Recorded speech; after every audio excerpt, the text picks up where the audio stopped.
African history because I took so much African history class that by the time I was ready to graduate, I had 30 credits or more in it, so I got a minor too in African history. So I'm math and science with a black consciousness. Thank you. So what happened then is that they gave me a scholarship to go on and get my master's degree. The graduate studies scholarship I received at the State University of Stony Brook. That's so good. You didn't hear the rest of the story. Oh. So what happened is that just know when I'm ready to start my master's degree program in engineering, they took away the scholarship from me. Wow. And they said, because I had one summer class that I took during the summer, and the requirement was that you start a master's program in the fall. It wasn't in engineering. And it wasn't engineering. It wasn't engineering. It was, okay. So it was Dr. Leo, this Indian guy, Chinese Indian guy, but we know what it was about. Yeah. He didn't want to see me as a Rasta man, Yes. as a black, somebody stand up for the cause of black people, get a free ride though. So they took it from me, using some BS excuse, and gave me a graduate fellowship, meaning that I'll be able to teach graduate classes, engineering classes, and still get a stipend, but I wouldn't get the $10,000 cash free. Yes. That's all right. Yep. That's all right. Everything worked together for you. Of course. So I went back, got my master's degree in industrial engineering, the management of engineering firms. And let me tell you this one story. I had this professor, his name is Jerome Fuchs. No, he was a white guy, but there's a lot of white people I met in America, and they're not racist. And they're just victims, they're part of the system too. Yeah. And they're doing what they're doing. You see what I'm saying? You can distinguish them. Exactly. So he gave a midterm project, and this class was automation, how we use computers and robotics to build cars or to build anything that human beings need. So this is the class I'm taking. And what saved me in class, because did I tell you when I was in 5th grade, I was in 3rd grade reading and 7th grade math. So I was always ahead of math and behind in reading. Because when they start telling me about Shakespeare and all them guys, I start looking out the window. I did too. I couldn't get into anything that was from English class, and it was just pure European people that was interesting me. So I've always fell behind. But what saved me, enabled me to graduate from university, and even though I wasn't a sharp reader, was that I took notes. I documented everything. And up to now, I still have all my notes from engineering. And note taking is very important, brothers and sisters, because note taking enables you to extend your mind. Just like Brother Irvin said, he said he was able to remember everybody's name because he wrote it down. Yeah, right. He took notes. That's what we need And that's what saved me, label. So no, I'm a school teacher now today, and I'm going to get to that. And Bhavani, sorry for burning up so much of the camera footage and things, but I had to just share because Brother Irvin requested it. Appreciate it. So I'm telling you about a life as a Rasta man in America. Yeah, you are. See what I'm saying? Because out of my 5 brothers and my mother and father, I'm the only Rasta in my family. Wow. It's a beautiful You thing. see what I'm saying? And they told me that when I was 18 that I was just following a style and fashion, and give him a few years, he'd be shaved and... You're gonna grow out of it. You're gonna grow out of it. But look at me today. If I grow into Rasta. Alright, Selassie. Because 2 things I learned in America. 1 is that you can't depend on people. And 2, you can do anything you want to do as long as you do those steps. That's legal. From step 1 to step 100. So my mother and father thought I couldn't become an engineer. They ain't gonna let no Rasta be engineer. What are you talking about? But I did the steps what it took. Yes, you did. Took from class 1 to finish getting the 130 or 150 credits courses to get my bachelor's of engineering and mechanical engineering in 1987, a master's and a minor in African history, and then I went back in 1988. I got my master's in industrial engineering, management of engineering firms. And I was telling you about this Professor Jerome Fuchs. He gave a midterm exam and we had to put together a paper. And you know me up there doing engineering, and the more ganja I smoke, the more I understand the knowledge. Yeah. So just pure ganja me about up at university and I do maths and science and go deep down into the knowledge and things. So none could stop me. None. So I'm saying, so one day, I don't know, I had some exotic herb. And this is when so now, I'm running late to class. And this class with Professor Jerome Fuchs. And this class is called Automation. Okay. Engineers were using computer programming and robotics to build things. So when I went to class, this is the day he was giving back the midterm exams. And I seen everybody had their midterm exam. I'm high, trying to like act off like I'm not a high and everything. So I come in late to class, but he don't want to give me my exam. We rolled him to my exam. And then after me sitting in the class for about 5 minutes, he said, "Can I talk to you outside for a second?" So I'm thinking, oh no. Now I'm gonna have to redo this midterm over because it must have been garbage or something. Because he's the only one, I'm the only one who put him outside in the classroom. So now when I went out there, and I'm high, you know, working upstairs. We know. So, he said, "This is such a marvelous midterm you did," because it covered about 10 different areas. Most people on their midterm project, they just focus on whether the computer aspect. Some people focus on the robotic aspect. Some people focused on the programming aspect. Holistic. But I took the holistic. I took everything and integrated it. You know what I'm saying? So he said that this was so magnificent. Everything that I taught, you were able to integrate it into your project. And I created an automated umbrella jacket factory because as an undergraduate, I invented an umbrella jacket. It never reached to the market, but I was this far away from becoming a millionaire. Because the year after I invented the umbrella jacket, where it has an umbrella that comes out of the back and stick over your head over the jacket, and so on, the next year, the umbrella hat was invented. Yeah. So I was that close away from coming up. Yeah. Wow. So from those days, I've been doing inventions and so on.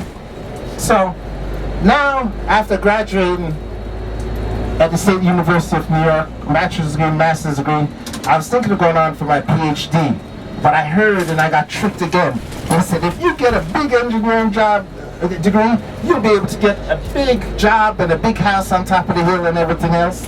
But it wasn't true. It's not true. False. So, but what happened, I was able to do nuclear engineering with my degree. And how I got that job is because when we formed the local chapter of National Society of Black Engineers, what we used to do, we used to invite different engineering companies to come present at our meetings, and then after they present, we'll hit them up for summer jobs.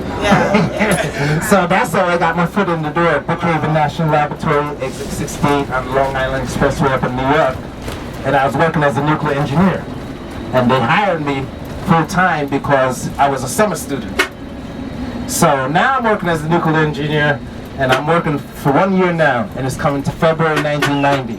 Something big happened in February 1990, and when I went to the nuclear plant to do my job, they had armed guards and everything, and we had to be escorted until we got the top secret clearance from the CIA and the FBI to be able to work in the nuclear power plant in the United States of America. Yeah, so I applied for it and everything checked out. I passed my nuclear exams. When I was on the job, they was wondering why was I scoring so high on the nuclear engineering jobs. Why people there, because they had to keep on being recertified, they couldn't score as high as I was scoring. So nothing they could do to get me out. So what happened in 1989 was the Alaska oil spill. And after the Alaska oil spill, they said every federal employee have to get a surprise drug test.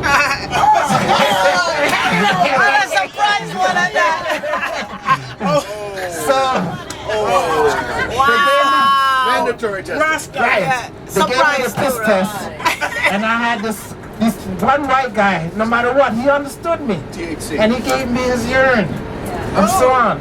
Good. So I gave it to them. Thank you. They said, "Oh, it's 2 degrees too low in temperature. We're gonna have to take it again." No, but this is great. This is hilarious. Because if this didn't happen, you wouldn't know what's gonna happen next. So what happened is I just piss in the thing, give it to them. Piss in the cup and give it to them. And they said I tested positive for marijuana. And they said with a positive test for marijuana, I can't get a top secret clearance from the CIA and the FBI to work in a nuclear power plant. So on the same day Nelson Mandela got out of jail, February 8th, 1990, 1990. that's the same day they told me I had to retire from nuclear engineering. So I felt a freeing up. Babylon, like when Mandela was freeing out of jail, I felt myself freeing out a Babylon system. So I'm saying, because the whole time they might fight me, they might pressure me, and so on. So now I'm on free and thing. In the spare time I go to Georgia. And when I went to Georgia, I must have put in 100 applications for engineering job because I had my bachelor's, master's degree, experience working as a nuclear engineer. So I got some interviews, but after the interview, I wouldn't hear nothing else because they're serious Rastaman. So I said, no, me not cut my locks and sell out who me is. Me I gotta be who me is and live my life to the fullness. That's So what's up, black man. True. what I had to do, that's when I came up with the issue of black and African. So what I said is I'm going to use my engineering to uplift us as a Thank you people. so much. And as an engineer, what happened is that I told you about the project of putting together the automated umbrella jacket factory. So my specialty is with everything that's happening, I can put it all together to make it into one body. Where each one of us, the job that I have to do is that I have to accept black people as they are, first of all.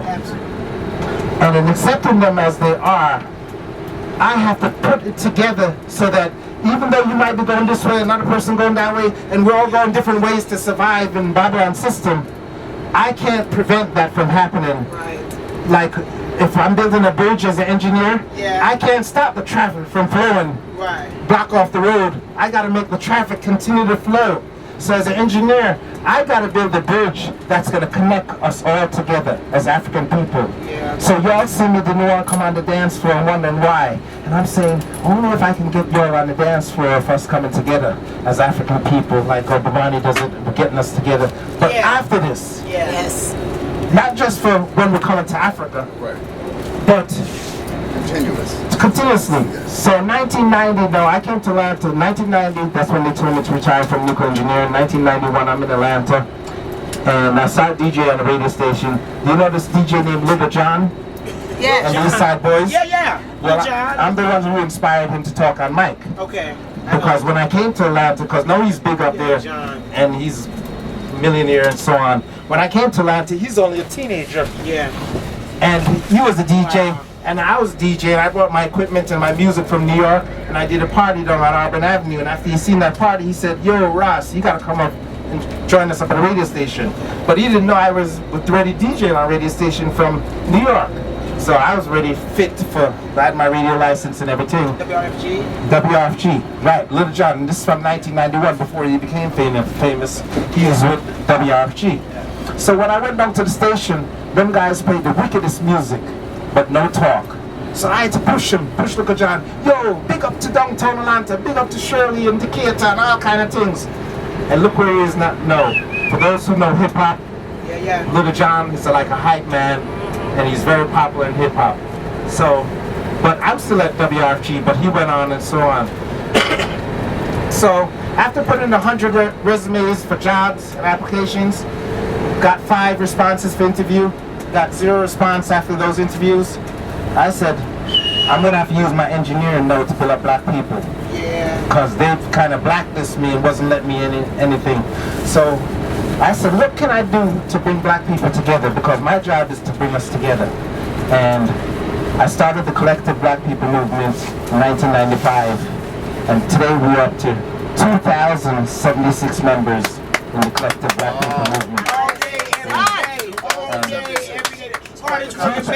2,076, and brothers and sisters sign up from all over the United States. I built a machine with cbpm.org, collectiveblackpeoplemovement.org, and this machine automatically gathers our people locally, nationally, and internationally. We have members from Ghana, we have members from Nigeria.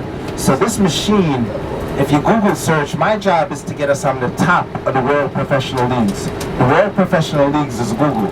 You want to find out the top 10 basketball players, you Google search that. Whatever you want to find out, you Google it. So if you Google right now, New Black Panther Party, you'll see us. I got up to number 2. Okay. You Google black organizations, you'll see us on the front page. You Google anything with UNIA, you'll see us up there. Nice. And also I do the rockets. If you Google high flying rockets, you'll see me number 2 in the world. That's what's up. I'm the only black person building rockets that's on the front page. So that was another invention I had to come up with, the high flying rockets, because I had to think of what can I do to inspire our youths to learn math and science. Yeah. Because I knew that in their blood as well as our blood is the same blood that flowed through the ancestors who built the pyramids. Yes, yes, absolutely. So mathematics is just deep into the spirit, because they say in the blood is where the spirit is. You see what I'm saying? Yeah. So my gift is to connect our youths deep inside with who they are, so that they can bring out their mathematical and scientific genius that they have deep inside of themselves. I have ability for whatever somebody doesn't understand in math and science, I can make it simple for them and they'll understand it and so on. So today I teach at Pearl Academy Math and Science Institute. It's a black school in Atlanta, completely African school, African teachers, African students, and I want to big up Mama Virgie because that's the only way it can happen. So when I told Mama Virgie, the director, the principal for Pearl Academy, and you can check it at pearlacademy.org, I told her that Brother Bamani wants me to come to Africa with him, but I told him that I couldn't go because I'll be teaching school from October 28th to November 10th. Mama Virgie said, you better go on to Africa. You see what I say? So this is, I know I couldn't do that in the public school. I couldn't tell them that I'm going to Africa 2 weeks and come back and have my job. So I'm in a complete black world, I want y'all to know. Yes, From my job, to my neighborhood, to everything I do is a fully African world to the fullness. Right on. So, and I know a lot of brothers and sisters trying to get to that point. But brother, even though we're in Babylon, we still can have our own world within inside the system, you know? So that's why I want to thank Mama Virgie, because she said, Ross, you go, your job's going to be here. You don't have to worry about that. And not only that. And drove you to the airport. And drove me to the airport too. Put me on the plane.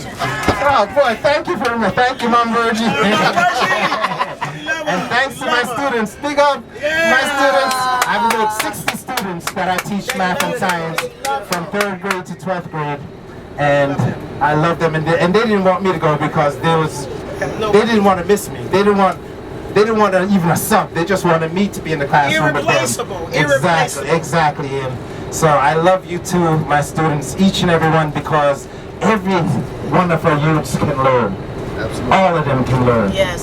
So I like taking the students that nobody else wants.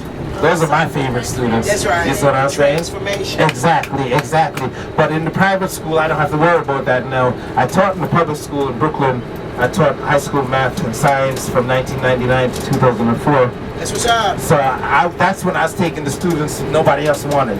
You see what I'm saying? They used to hang out with me. They said, Rasta man, cool teacher and everything. And I'm giving them the math and the science. Drop it. Exactly. So now, here, Mama Virgie said I can come. I'm here.